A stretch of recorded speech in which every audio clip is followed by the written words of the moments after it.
Gloire à Dieu, merci Seigneur, son amour infini.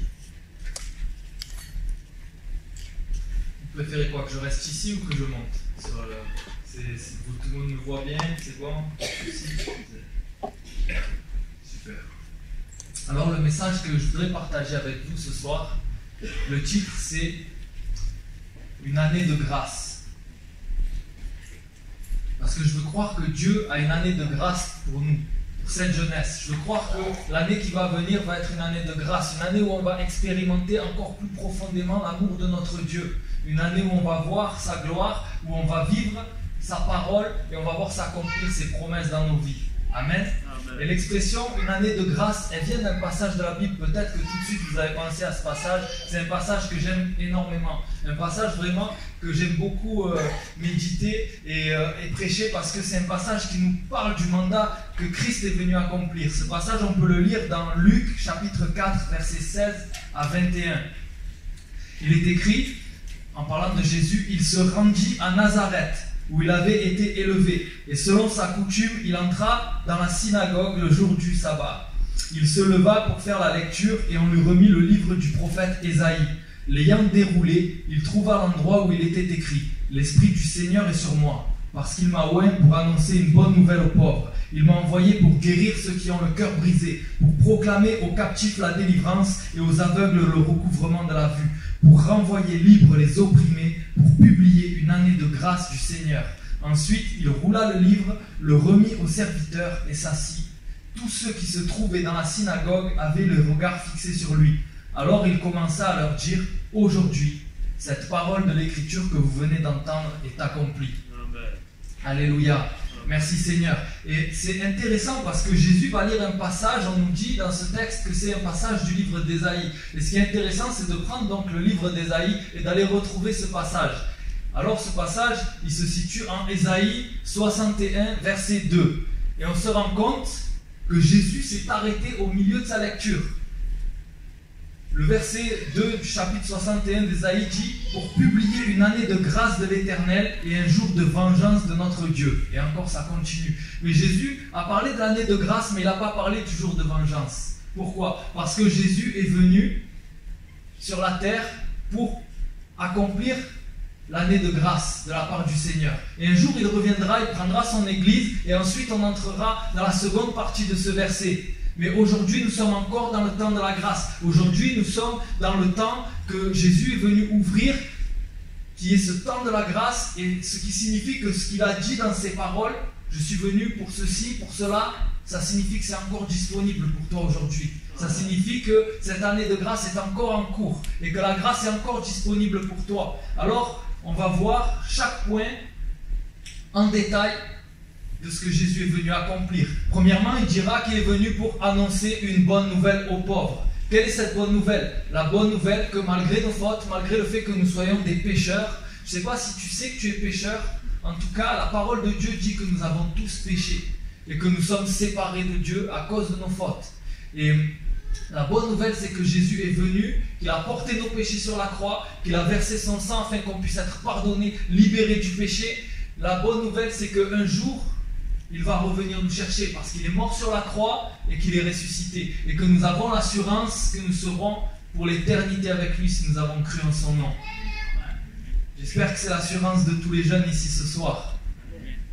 Jésus dira que cette bonne nouvelle, il est venu pour l'annoncer aux pauvres. Jésus est venu pour parler à ceux qu'on méprise. Peut-être que la société rejette certaines personnes.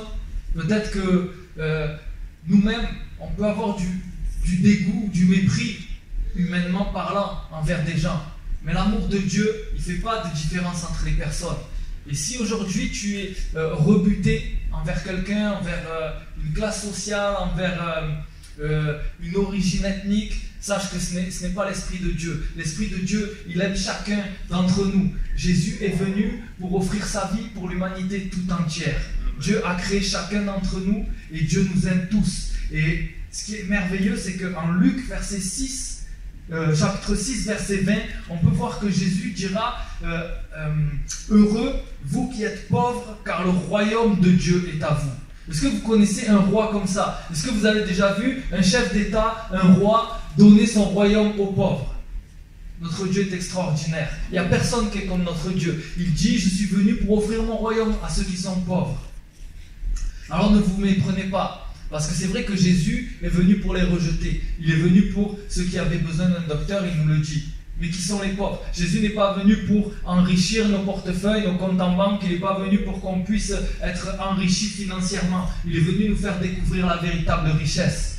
Et Jésus dira que on peut être pauvre et se croire riche. Dans Apocalypse, il va parler à une église et il va lui dire, parce que tu dis, je suis riche, je me suis enrichi et je n'ai besoin de rien. Et parce que tu ne sais pas que tu es malheureux, misérable, pauvre, aveugle et nu. Là, il y a un décalage entre ce que cette église, on peut même dire cette personne, parce que ces paroles, on peut se les approprier à chacun, mais on peut même dire que parfois, on peut croire qu'on est riche, alors que Dieu nous voit pauvres. Et j'aimerais dire, si aujourd'hui tu crois que tu n'as pas besoin de Dieu, si aujourd'hui tu te satisfais de la vie présente, si aujourd'hui tu te satisfais de ce temps présent, de simplement le matériel, ce que la vie peut t'offrir, ce que ce siècle présent t'apporte, si c'est là le but de ta vie, tu passes à côté de l'essentiel. Tu te crois peut-être riche, peut-être que tu dis, moi je n'ai besoin de rien, j'ai pas besoin de Dieu, j'entends l'évangile, mais je n'ai pas besoin de Dieu. Mais laisse-moi te dire que tu te trompes. Pour vous donner une image, ce serait comme un homme assis dans un avion, bien installé sur son fauteuil, en première classe, avec sa petite coupe de champagne, son casque sur les oreilles, en train de regarder un film, qui se dit là, je suis bien, je suis tranquille, je suis au max. Et en fait, cet homme ne serait pas en train de se rendre compte que l'avion est en train de tomber. Et s'il avait conscience de sa situation, la seule chose dont il aurait envie, c'est d'un parachute. Et vous voyez, si on a conscience des choses spirituelles, si on a conscience de la réalité spirituelle dans laquelle on vit, alors on se rend compte que la seule chose qu'on a besoin, c'est la grâce de Dieu. La seule chose qu'on a besoin, si tu n'as pas fait la paix avec Dieu, la seule chose dont tu as besoin, c'est Jésus-Christ. La seule personne dont tu as besoin, c'est Jésus-Christ. Les frères et sœurs, j'aimerais vous dire que là, on a le mandat de Jésus. Il est venu annoncer une bonne nouvelle aux pauvres, mais il a dit, comme le Père m'a envoyé, je vous envoie. Et nous aussi, on est censé aller vers les pauvres, vers ceux qui ont besoin de Jésus, et leur parler de l'amour de Dieu, leur parler de la grâce, leur faire comprendre, prier pour eux, afin que leurs yeux s'ouvrent et qu'ils puissent voir que leur avion est en train de tomber, afin qu'ils puissent réaliser qu'ils ont besoin de Jésus, afin qu'ils puissent se dire, voilà, tout ce en quoi je me confie, je l'abandonne parce que ce que je veux, c'est Jésus. C'est ça notre mandat. Et ensuite, Jésus dira, il est venu guérir les cœurs brisés. Vous savez, dans la vie, parfois il y a des souffrances, il y a des blessures qui sont tellement profondes que personne ne peut les guérir. Aussi, doués soient les psychologues, les médecins, et aussi respectables soient-ils, il y a des souffrances qui ne pourront jamais guérir. Il y a des choses que peut-être dans ton passé tu as vécues, et c'est comme une plaie ouverte qui est là en toi. Ça saigne, ça n'arrête jamais de saigner. Et à chaque fois, ça te fait mal. Et peut-être que ces blessures, on essaye de les anesthésier. Certains, c'est par la drogue, l'alcool. Mais quand la redescente, elle arrive, la douleur est encore plus vive.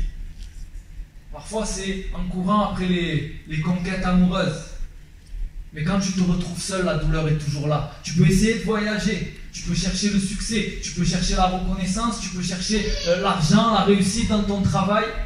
Mais à chaque fois, la douleur est toujours là. Et aucune de ces choses ne pourra t'offrir ce que Christ seul peut faire. Parce qu'on voit des stars, on voit des personnes qui sont riches et qui se suicident parce qu'elles ont le cœur brisé. Et elles sont sans espoir. Mais Jésus est venu pour guérir ceux qui ont le cœur brisé. Et comme cette femme à la perte de sang, vous connaissez cette histoire, il y avait une femme qui avait une perte de sang depuis 12 ans, nous dit la parole de Dieu. Elle avait essayé plein de choses. Elle avait couru jusqu'à gaspiller tout ce qu'elle avait pour recevoir sa guérison. Mais elle se trimbalait toujours avec son problème. Et peut-être que tu es pareil que cette femme, que tu as tout essayé. Tu t'es tourné à droite, à gauche, mais rien n'a guéri ton cœur. Mais au moment où cette femme s'est approchée de Jésus, elle a saisi le bord de son vêtement, elle a été guérie instantanément. Et j'aimerais te dire que si ton cœur est comme une plaie qui saigne et qui n'arrête pas de saigner, approche-toi de Jésus, saisis-le, il va guérir ton cœur. Jésus est venu pour guérir les cœurs brisés. Il nous dira aussi qu'il est venu pour proclamer la délivrance aux captifs. Et là, j'aimerais vraiment creuser ce point avec vous. Ça va être mon plus gros point ce soir.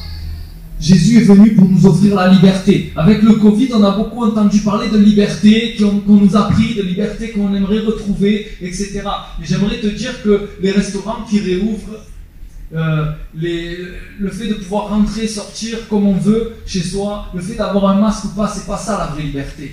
Parce qu'il y a des gens qui ont été enfermés dans des cellules de prison avec les membres coupés et qui connaissaient la vraie liberté. Et tu as des gens qui peuvent voyager de partout, qui passent les frontières comme ils veulent, mais ils sont captifs, ils sont dans une prison spirituelle. La parole de Dieu nous dit, en vérité, je vous le dis, leur répliqua Jésus, quiconque se livre au péché est esclave du péché. Or l'esclave ne demeure pas toujours dans la maison, le Fils y demeure toujours. Si donc le Fils vous a franchi, vous serez réellement libre. Par notre nature humaine, on est esclave du péché. À cause de nos fautes, à cause de nos péchés, on est détenu captif par l'ennemi. On voudrait faire le bien, mais on n'y arrive pas. On voudrait ne pas faire le mal, mais on le fait même si on ne le veut pas. Pourquoi? Parce qu'il y a une force qui nous entraîne. Cette force, c'est la nature pécheresse. Mais Jésus a dit qu'il nous rendait libres. Et j'aimerais vous demander, est-ce que vous êtes libre ce soir? Est-ce que vous êtes libre du péché? Est-ce que vous croyez que Jésus est venu pour nous rendre libres? Amen. Moi je le crois. Qu'on puisse le vivre vraiment et réellement. Qu'on puisse s'approprier cette réalité spirituelle. Vous savez, dans l'Ancien Testament, il y a le peuple d'Israël qui a vécu une libération, une délivrance. Et on peut se servir, toute l'écriture est inspirée de Dieu, et on peut se servir de ses enseignements pour en tenir des leçons spirituelles pour notre propre vie. Alors j'aimerais prendre avec vous un passage en Exode 6, versets 5 à 9. Le peuple hébreu était détenu en esclavage par les Égyptiens. Et à un moment donné, il a crié à Dieu. Et Dieu va envoyer Moïse. Et il va parler à ce peuple en leur disant: j'ai entendu les gémissements des enfants d'Israël, que les Égyptiens tiennent dans la servitude. Et je me suis souvenu de mon alliance. C'est pourquoi, dis aux enfants d'Israël: je suis l'Éternel. Je vous affranchirai des travaux dont vous chargent les Égyptiens. Je vous délivrerai de leur servitude et vous sauverai à bras étendus et par de grands jugements. Je vous prendrai pour mon peuple, je serai votre Dieu et vous saurez que c'est moi, l'Éternel votre Dieu, qui vous affranchit des travaux dont vous chargent les Égyptiens. Je vous ferai entrer dans le pays que j'ai juré de donner à Abraham, à Isaac et à Jacob. Je vous le donnerai en possession, moi l'Éternel. Ainsi parla Moïse aux enfants d'Israël. Mais il y a un mais. L'angoisse et la dure servitude les empêchèrent d'écouter Moïse. Peut-être qu'aujourd'hui, tu es dans la servitude à tel point que tu ne réalises pas les promesses que Dieu a pour toi. Là, dans ce texte, on voit que Dieu fait des promesses extraordinaires à ce peuple. Mais à cause de la servitude dans laquelle ils sont, à cause de l'esclavage dans lequel ils sont, et le dur combat, le dur labeur qu'ils doivent endurer, ils n'arrivent pas à entendre la parole de Dieu. Est-ce qu'aujourd'hui tu arrives à entendre la parole de Dieu? Lorsque Jésus te dit que tu es libre, est-ce que tu entends ce qu'il te dit? J'aimerais te dire un témoignage, celui de mon épouse. Avec son accord, elle m'a permis de raconter ça. Lorsque elle s'est convertie, en fait, avant de se convertir, elle était boulimique vomitive. Je ne sais pas si vous savez ce que c'est. C'est que, en fait, quand on mange, on se fait vomir. Et ça faisait 11 ans qu'elle était prisonnière de cette habitude. Elle était prisonnière de ça depuis 11 ans de sa vie. Et ça aurait pu l'amener jusqu'à la mort, parce que ça peut entraîner de graves problèmes de santé. Et un jour, elle s'est convertie, et quand elle s'est convertie, cette attitude, cette habitude était tellement ancrée en elle qu'elle n'a même pas pensé que Dieu l'avait libérée. Ça ne lui est même pas venu à l'idée qu'elle était libre de ça. Alors elle a continué à faire ça. Et un jour, elle fait un rêve dans lequel le Seigneur a permis qu'il lui annonce qu'elle allait être hospitalisée. Et quelques jours après, elle se retrouve à l'hôpital. Et elle n'avait pas compris que c'était encore à cause de ça. Et ils lui font des examens. Elle n'arrive même plus à avaler quoi que ce soit. C'était vraiment comme des lames de rasoir dans son œsophage. Et ils font des examens et ils ne trouvent rien. Ils lui disent: on ne sait pas ce que vous avez. Et puis il la laisse rentrer. Et là, Dieu lui révèle regarde ce que tu fais. Tu es en train de te détruire. Et peut-être que Dieu parle à ton cœur aujourd'hui. Peut-être que Dieu aussi te dit, regarde ce que tu fais, tu es en train de te détruire. Et on est rentré à la maison et on a dit, on va chercher la face de Dieu. Christ a tout accompli. Tu ne dois plus être captif. Et le Seigneur nous a donné un verset. Le Seigneur nous a donné ce verset. Moïse répondit au peuple, ne craignez rien, restez en place et regardez la délivrance que l'Éternel va vous accorder en ce jour. Car les Égyptiens que vous voyez aujourd'hui, vous ne les verrez plus jamais. L'Éternel combattra pour vous et vous gardez le silence. J'aimerais te dire, regarde à la croix la délivrance que l'Éternel va t'accorder aujourd'hui. Mon ami, la croix, c'est la clé de ta cellule. Christ a tout accompli à la croix. Est-ce que tu réalises que tu es libre? Que Christ t'a libéré à la croix. Jésus t'appelle à la liberté, mais parfois le diable veut te faire croire que tu es encore captif. Parfois le diable veut te faire croire que tu es encore dans l'esclavage alors que tu es enfant de Dieu, qui n'a aucun droit sur ta vie. Mais il vient et il murmure à l'oreille. Alors j'aimerais te dire, n'écoute pas les mensonges de l'ennemi qui te disent que tu es encore addict à la cigarette. Écoute Dieu qui te dit que tu es libre. N'écoute pas les mensonges de l'ennemi qui te dit que tu es accro à la pornographie. Écoute Dieu qui te dit que tu es libre. Et rajoute ce que tu veux. Rajoute ce que tu veux avec ce qui te tient captif. Et aujourd'hui, prends la victoire, regarde à la croix et dis, Christ a tout accompli. Je vais faire un pas de foi et je vais vivre cette liberté. Parce que la parole de Dieu, elle n'est pas là juste pour être écoutée. Elle est là pour être vécue. Et j'aimerais prendre un point avec vous qui est important. C'est dans le Nombre, chapitre 11, je ne vais pas afficher les versets, mais je vais vous expliquer. On voit le peuple hébreu qui va être à la sortie d'Égypte et qui va traverser le désert. Et à un moment donné, ils vont commencer à regretter la nourriture qu'ils avaient en Égypte. J'aimerais te dire, lorsque tu traverses le désert, ne commence pas à regretter la vie que tu as laissée pour le Seigneur. Parce qu'à un moment donné, tu étais en Égypte, tu étais dans l'esclavage, tu as crié à Dieu pour être libéré. Le Seigneur est intervenu, il t'a révélé que Christ est mort pour tes péchés. Tu as accepté, tu as fléchi le genou, tu as lâché ta vie et tu as commencé à marcher avec lui. Et aujourd'hui, tu traverses un désert et tu dis maintenant, ouais mais je regarde mes amis, moi j'attends pour me marier et eux ils sont là tranquilles, ils ont l'air heureux avec leurs copines et moi je souffre, c'est dur. Peut-être que tu es dans un désert, dans des moments difficiles. Mais garde confiance en Dieu. Parce que même si tu traverses le désert, tu le traverses libre et ton Dieu est avec toi dans le désert. Celui qui t'a donné la liberté te conduit dans la terre promise. Même si aujourd'hui tu es dans le désert, à la sortie du désert, c'est la terre promise. Amen. Le jeu en vaut la chandelle. Garde confiance en Dieu. Continue à t'accrocher à sa parole. Continue à t'accrocher à ses promesses. Parce que si tu lui restes fidèle, alors tu pourras expérimenter vraiment la grâce de Dieu. Tu pourras voir après ce qu'il y a après le désert. Ta destinée, ce n'est pas de mourir dans le désert. Ta destinée, c'est de sortir et d'arriver dans la terre promise. Le quatrième point, c'est que Jésus va dire, je suis venu pour que les aveugles retrouvent la vue. Et Jésus, littéralement, est capable de guérir des maladies incurables. Il n'y a pas longtemps, je discutais avec quelqu'un qui me dit « J'avais une maladie incurable. » Alléluia. J'aime bien quand on conjugue ça au passé. Il n'y a qu'avec Christ qu'on peut conjuguer les maladies incurables au passé. Il n'y a qu'avec Jésus-Christ que la mort se conjugue au passé. Amen. J'étais mort et je suis revenu à la vie. Alléluia. Il peut guérir toutes les maladies.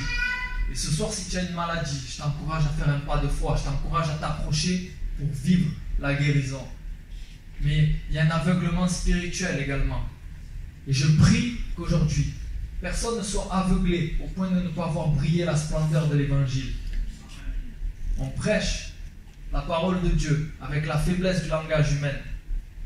Mais derrière nos mots, c'est la puissance de Dieu qui veut se manifester. Est-ce que tu vas avoir foi en ces paroles? J'aimerais rappeler notre sœur pour qu'elle puisse se mettre au piano et qu'on puisse avoir un temps pour réfléchir sur ce qui vient d'être prêché. Et j'aimerais vous partager le dernier point. Mais vraiment, c'est le point le plus important de mon message. nous dit que Jésus s'est approché dans la synagogue, qu'il a ouvert le livre du rouleau d'Ésaïe.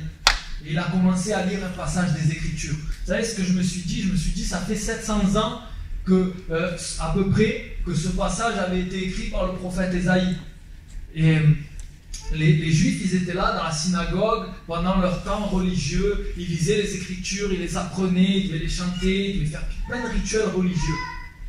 Mais ce qui a été différent avec Jésus, c'est qu'au moment où il a ouvert les Écritures, il a dit cette parole, elle est accomplie.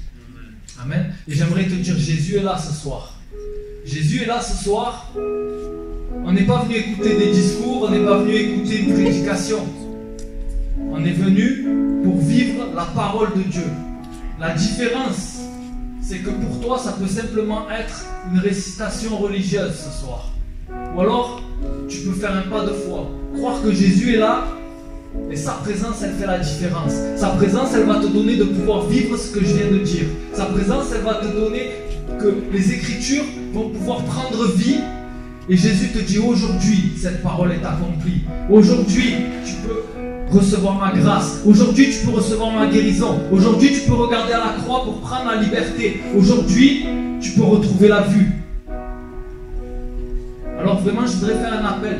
On va tous fermer les yeux. On va tous fermer les yeux. On est dans la présence de Dieu. Jésus est là au milieu de nous. Et ce qu'il est venu accomplir hier, il l'accomplit encore aujourd'hui. C'est encore le temps de la grâce aujourd'hui. Et s'il y a quelqu'un qui n'a pas fait la paix avec Dieu, s'il y a quelqu'un qui maintenant veut faire un pas, c'est aujourd'hui le jour du salut. C'est aujourd'hui que Dieu t'appelle. Alors je t'encourage, lève-toi à ta place. Fais un pas de foi vers Dieu. Lève-toi là où tu es. Je ne vais pas te demander de t'avancer. Je vais juste te demander, lève-toi là où tu es. Dieu te voit. Et reçois le salut. Reçois la vie éternelle en Jésus-Christ. Reçois le pardon de tes péchés. Si tu ressens un appel dans ton cœur, tout le monde garde les yeux fermés. Lève-toi, fais un pas de foi. La parole de Dieu, elle est pour toi ce soir. Si pour toi c'est le temps de vivre la liberté, si tu es en lutte avec quelque chose depuis tant d'années, Jésus te dit, regarde à la croix et reçois aujourd'hui la liberté. Aujourd'hui, tes oppresseurs, tu ne les verras plus jamais. Alors je t'encourage maintenant à te lever là où tu es et à prendre la victoire. À prendre la victoire, à dire, Jésus, me voici.